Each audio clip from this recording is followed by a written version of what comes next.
Ben salut la gang, ici Patricia Bocage, entraîneuse certifiée.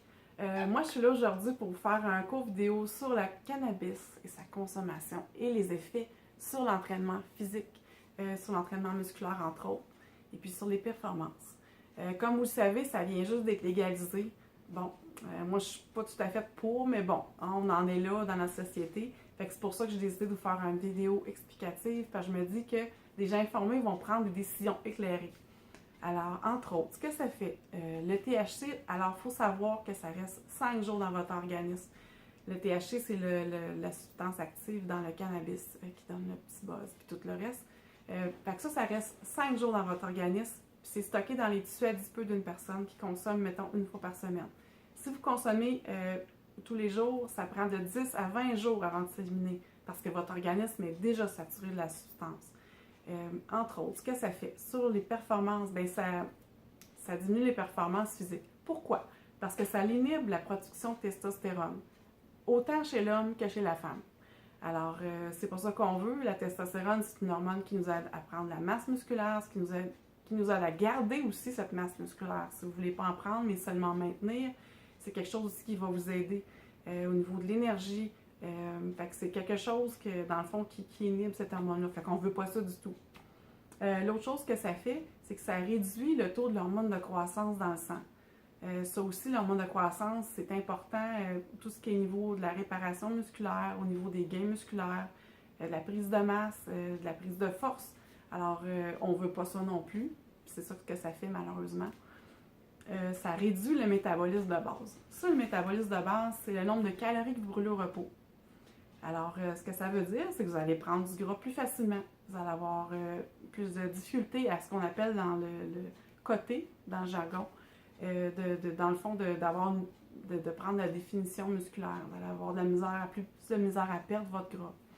Puis vous allez être obligé de manger moins, dans le fond, parce que votre métabolisme va être plus bas. Fait qu'on veut pas ça du tout. Au contraire, la nutrition, on sait que c'est important. Fait que si on mange moins, ben qu'on a moins de performance, ben c'est pas ça qu'on veut du tout. Un autre effet super important, c'est que ça réduit la circulation sanguine. Ça ne réduit pas. Sur le moment, ça augmente la vascularisation quand on fume du pot. Mais l'effet qui s'est produit après, c'est que c'est une réduction de la vascularisation sanguine, de l'oxygène qui se rend aux muscles. Ça, là, mes amis, là, ça veut dire que vous allez avoir des moins bonnes performances. Vous allez avoir faire du squat, vous allez être moins fort, vous allez faire moins de répétitions, vous allez vous fatiguer plus rapidement. Vous allez transpirer plus aussi que quelqu'un qui ne fume pas. Alors, c'est toutes des choses qui est bon de savoir.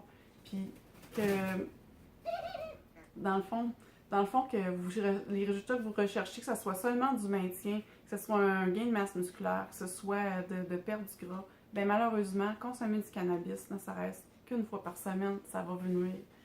Fait que moi, c'est ça. Je tenais à informer les gens. Puis j'espère que cette vidéo vous a plu. Ah, j'ai oublié une chose super que je me fais souvent dire justement, c'est que Arnold Schwarzenegger, pour moi le meilleur culturiste au monde, le plus grand pour moi, aurait consommé du cannabis de façon régulière. Je me suis renseignée, puis ce que j'ai trouvé, c'est que oui, puis on le voit d'ailleurs dans le film Pumping Iron, qui fume un joint après avoir remporté la compétition. Mais ce qu'il dit par rapport à ça, c'est que oui, il a vraiment fumé joint, puis ça y est arrivé occasionnellement de fumer avec ses amis, mais que c'est jamais été une pratique qu'il a faite par la suite parce qu'il savait que c'était incompatible avec l'entraînement. Puis sa drogue à Arnold, c'était justement la musculation. Fait qu'il n'avait pas besoin de fumer un joint. Fait que ôtez-vous ça de l'idée, ceux qui pensent ça. Puis je sais que malheureusement, à cause du film, puis les jeunes ont tendance à penser ça, puis que ça vous donne, dans le fond, ça vous justifie de consommer. Mais c'est pas le cas.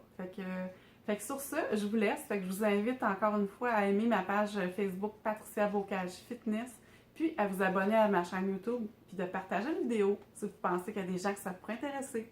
Merci, à une prochaine!